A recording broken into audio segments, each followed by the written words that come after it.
గారు. నమస్తే గురూజీ. నమస్కారం అండి. గురూజీ, అసలు గోసేవ విషయంలో విదేశాల్లో చైతన్యం తీసుకురావడానికి అసలు ఇస్కాన్ ఎటువంటి? ఇస్కాన్ అంటేనే గోసేవ.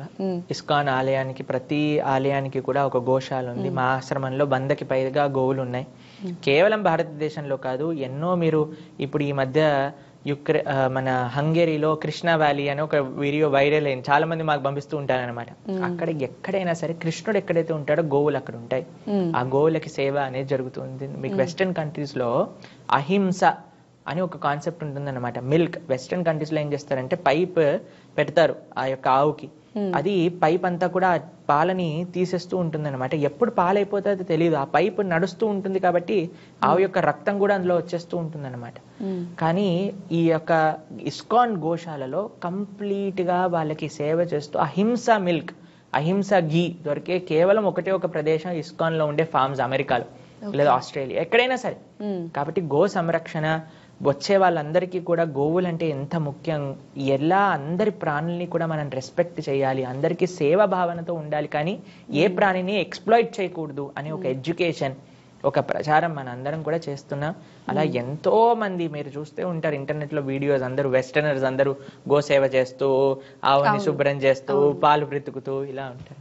కాబట్టి న్యాచురల్ జీవనం, simple living, high thinking is the way of life. అసలు మరణం తర్వాత మళ్ళీ పునర్జన్మ ఉంటుందా? చాలా మంది అంటూ ఉంటారు ఇప్పుడు చేసే పాపకర్మలే మనకి మళ్ళీ జన్మలో వస్తాయి అని. ఇది నమ్మొచ్చు అంటారు? ఖచ్చితంగా 110%. ఈ జీవితంలో మనకి ఈ యొక్క శరీరం, ఈ యొక్క తల్లిదండ్రులు, ఈ యొక్క కుటుంబం, ఈ యొక్క పరిస్థితి ఉన్నాయి అని అంటే మనం పూర్వజన్మ చేసుకున్న కష్ట సుఖాలు లేదా పాప పుణ్యాలే మనకి ఇప్పుడు ఈ విధంగా వస్తున్నాయి అన్నమాట. కానీ చాలా మంది అంటారు దీనికి శాస్త్రీయంగా, సైంటిఫిక్ గా ఏమీ బేస్ లేదు అని అంటారు. మీరందరూ ఎవరైతే ఇలా అంటున్నారో వాళ్ళందరూ, మీ దగ్గర ఫోన్లు ఉన్నాయి కదా, స్మార్ట్ ఫోన్లు, డాక్టర్ ఐన్ స్టీవెన్సన్ అని నొక్కండి మీరు గూగుల్లో, మీకు వస్తుంది.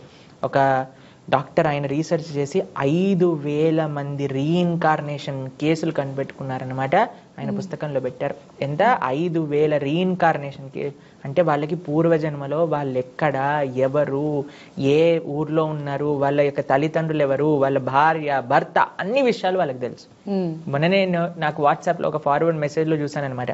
మీకు ట్విన్ టవర్స్ టెర్రరిస్ట్ అటాక్ తెలుసు కదండి, అప్పుడు ఆ ట్విన్ టవర్స్ పడిపోతాయి. అందులో ఒక ఆయన వాళ్ళ పేరెంట్స్కి చెప్తూ ఉండేవారు అనమాట. ఆయనకి హైట్స్ అంటే భయం. ఆయన ట్విన్ టవర్స్లో పనిచేసే వాళ్ళని, వాళ్ళ పేరు అన్నీ కూడా చెప్పారు. దాని తర్వాత వాళ్ళు రీసెర్చ్ చేస్తే అక్కడ చనిపోయిన ఆయనే మళ్ళీ వాళ్ళకి పిల్లవాడుగా పుట్టారు అని చూస్తారనమాట. మన భారతదేశంలో కూడా ఎన్నో కేసులు ఉన్నాయి రీఇన్కార్నేషన్. కాబట్టి ఈ డాక్టర్ ఐన్ స్టీవెన్సన్ రీసెర్చ్ మీద నేను రీఇన్కార్నేషన్ ఉందని చెప్పట్లేదు. కృష్ణుడు భగవద్గీతలో చెప్పారు, దాదసి ధ్రువముత్తు ధ్రువముత్తు. మళ్ళీ ఎప్పుడైతే, ఎలా అయితే ఒక వ్యక్తి పుట్టారో ఆయన మరణించక తప్పదు, మరణించాక పుట్టక తప్పదు. మరి ఇలానే మనం పుడుతూ చనిపోతూ ఇలానే ఉంటామా? మరి దీనికి ఏమీ సొల్యూషన్ లేదా అని అంటే ఉంది. ఏంటా సొల్యూషన్ అని అంటే, పునరపి జననం పురనపి మరణం పురనపి జననీ జఠరే శయనం ఇహ సంసారే బహుదుస్తారే ఇహ సంసారే బహుదుస్తారే కృపయా పారే పాహి మురారే భజ గోవిందం భజ గోవిందం. శంకరాచార్యులు చెప్తారనమాట, అయ్యా ఈ జన్మ మృత్యు పరంపర మొత్తం కూడా తొలగిపోవాలి అని అంటే ఆ భగవంతుడి యొక్క నామస్మరణ చెయ్యండి, ఆ కృష్ణుడి యొక్క నామాన్ని పలుకుతూ ఉండండి అని చెప్తారు. కాబట్టి మనకి ఈ జన్మ మృత్యు పరంపర ఆగదు ఎప్పటి వరకు అయితే భగవంతుణ్ణి ఆశ్రయించామో. ఎప్పుడైతే మనం భగవద్భక్తి ద్వారా భగవంతుణ్ణి ఆశ్రయిస్తామో తద్ధామ పరమం మమ, అక్కడికి ఒక్కసారి వెళ్తే మళ్ళీ తిరిగి రావటం అనేది ఉండదన్నమాట. అటువంటి చక్కటి భగవంతుడి యొక్క సేవ చేసుకుంటూ మనం ఎల్లప్పుడూ ఉండొచ్చు. చాలా మంది పూర్వజన్మ కర్మలు ఏవైతే ఉంటాయో అవి మనకి ఇప్పుడు వస్తూ ఉంటాయి అని అంటారు. మరి ఆల్రెడీ మనకి ఆ కర్మలు ఇప్పుడు వస్తున్నప్పుడు ఇప్పుడు మళ్ళీ పుణ్యాలు చేయడం ఎందుకు ఈ జన్మలో? పూర్వజన్మ చేసుకున్న పాప పుణ్యాలు ఇప్పుడు వస్తున్నాయి, మరి ఇప్పుడు ఎలా చేస్తావో నెక్స్ట్ జన్మ ఆధారపడి ఉంటుంది. ఇప్పుడు చేసినవన్నీ మళ్ళీ జన్మలో ఆధారపడుతుంది, అంతే కదండి. అందుకు ఇప్పుడు ధార్మికంగా ఉండటం అవసరం. ముందు చేసుకున్న దాన్ని ఇప్పుడు కష్టము సుఖము అనుభవించాలి. కానీ నెక్స్ట్, ఇప్పుడు చూడండి, మేము ఇంజనీరింగ్ చేసేటప్పుడు ఎవరైనా ఫెయిల్ అయిపోయారనుకోండి ఏదైనా సబ్జెక్ట్ లో, అది ఎరియర్ అంటారు, నెక్స్ట్ సెమిస్టర్ లో రాయాలి. అంతేకాని మేము రాస్తామండి ఆ సబ్జెక్ట్, కానీ మిగతా సబ్జెక్టులు ప్రిపేర్ అవ్వంటే మరీ ఎరియర్లు పడిపోతాయి కదా నీకు. కాబట్టి ఇంతకు ముందు చేసిన తప్పో ఒప్పో అయిపోయింది, కానీ ఇప్పుడు నీ జీవితంలో నీకు ఆపర్చునిటీ ఉన్నప్పుడు ధార్మికంగా ముందుకెళ్ళు, ధర్మ మార్గంలో నడుస్తూ ఉండు. ఇప్పుడు చేసిన దానికి నెక్స్ట్, ముందు చేసిన దానికి ఇప్పుడు ఎలా అయితే అనుభవిస్తున్నావో ఇప్పుడు చేసిన దానికి మళ్ళీ వచ్చేటప్పుడు అనుభవించాలి. కాబట్టి ఇప్పుడు ధార్మికంగా, అందుకే ఇప్పుడు ఆరాధన, ఈ యొక్క మంచి భగవద్భక్తి మార్గంలో ముందుకెళ్ళాలి అని ఎందుకు చెప్తారంటే, మళ్ళీ ఈ యొక్క కర్మ పరంపర మళ్ళీ మనకి రాకుండా మనం భగవంతుడిని చేరుకొని చక్కగా ఆయన యొక్క సేవ చేసుకోవాలి అని. ప్రపంచం సాత్విక ఆహారం తీసుకునే విధానం అవగాహన అసలు ఎలా కల్పిస్తారు అంటే, ఇస్కాన్ లో మీరు వచ్చారనుకోండి, సాత్వికమైన ఆహారమే మీకు ఎక్కడైనా దొరుకుతుంది. గోవిందాస్ రెస్టారెంట్ అయినా, మా ఆలయం ప్రసాదం అయినా, ఎక్కడ ఆలయంలోనైనా సరే మనకి సాత్వికమైన ప్రసాదమే దొరుకుతుంది. ఎందుకు అని అంటే, సాత్వికమైన ప్రసాదం, సాత్వికమైన ఆహారమే మనందరికీ మంచిది. ఆరోగ్యరీత్యా, మానసికంగా, సామాజికంగా, ప్రకృతి పరంగా, ఆధ్యాత్మికంగా ఏ విధంగా చూసినా సాత్వికమైన ఆహారమే మనకి మంచిది. కాబట్టి ఇస్కాన్ డివోటీస్ ఎక్కడైనా సరే, ఏ వైష్ణవ ఆలయానికి వెళ్ళినా సరే మనకి సాత్విక ప్రసాదం అనే లభిస్తూ ఉంటుంది. చాలా మంది అడుగుతారు, సాత్విక ఫుడ్ అంటే వాట్ ఈస్ సాత్విక్ ఫుడ్ అని అడుగుతూ ఉంటారు అనమాట. సాత్విక ఫుడ్ అంటే ఎటువంటి జీవహింస లేనిది. దాని తర్వాత మన శాకాహారంలో కూడా కొన్ని రాజసీక, తామసీక వస్తువులు ఉన్నాయన్నమాట. సపోజ్ అనియన్స్ అండ్ గార్లిక్, ఉల్లిపాయలు, ఎల్లిపాయలు. కాబట్టి ఇవన్నీ లేకుండా ఏదైతే శరీరానికి మంచిదో, మనసుని కూడా ఆధ్యాత్మిక వైపు తీసుకెళ్లే పదార్థాలని సాత్విక ఆహారము అని అంటారు.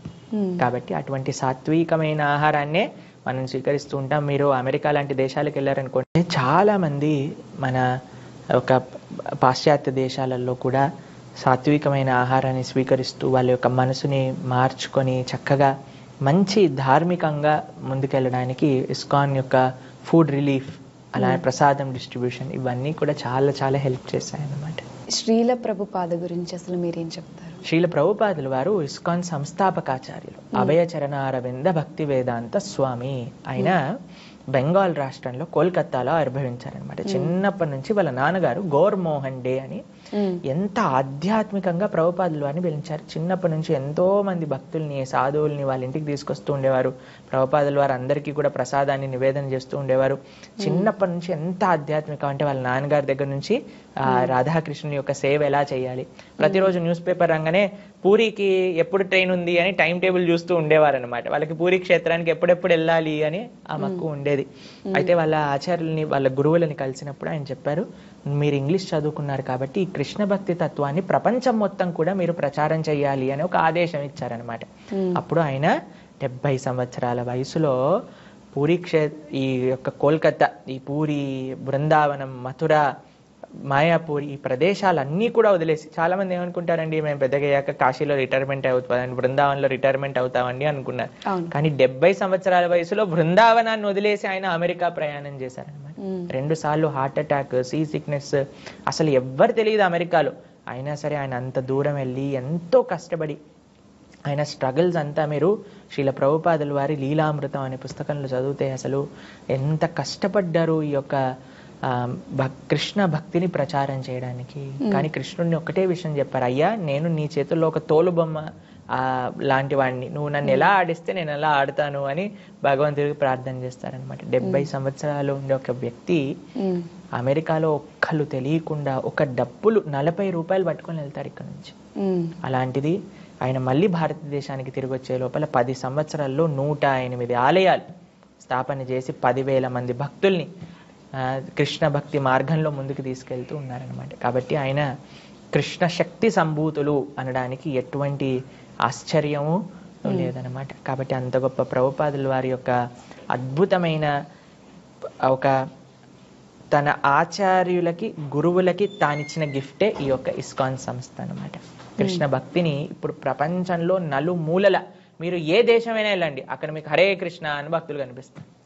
ఎక్కడికి వెళ్ళినా సరే సాత్వికమైన ఆహారం, కృష్ణ ప్రసాదం మనకి లభిస్తుంది. ఎక్కడికి వెళ్ళినా సరే కృష్ణుడి యొక్క మందిరం అక్కడ ఉంటుంది.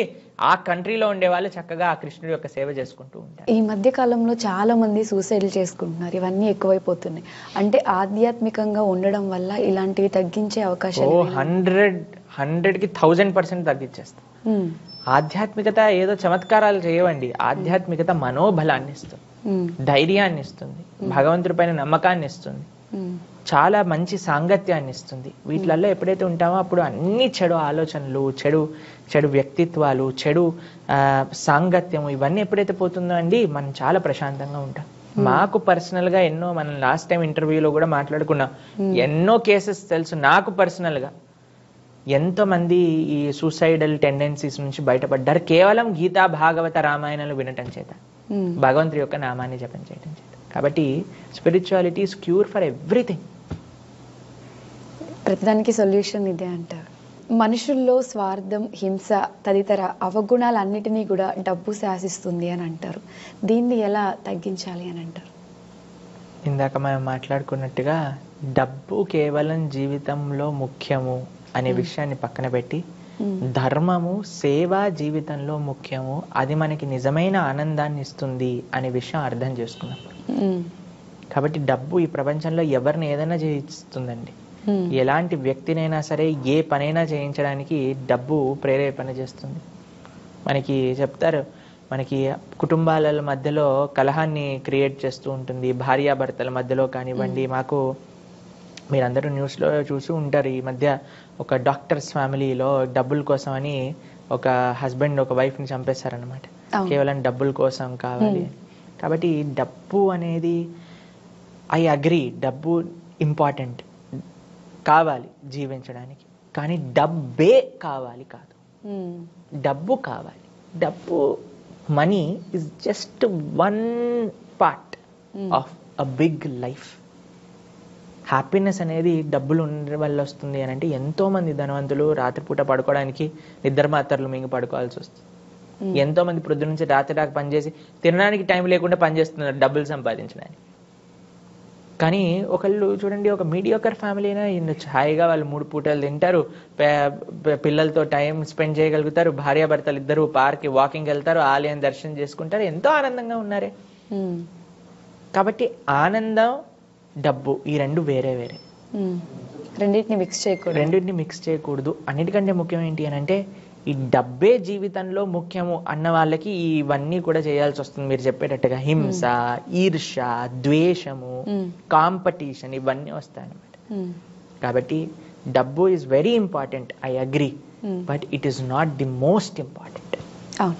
ఈ విషయం తెలుసుకుంటే కొంచెం పీస్ ఆఫ్ మైండ్ ఉంటుంది. థ్యాంక్ యూ సో మచ్ అండి.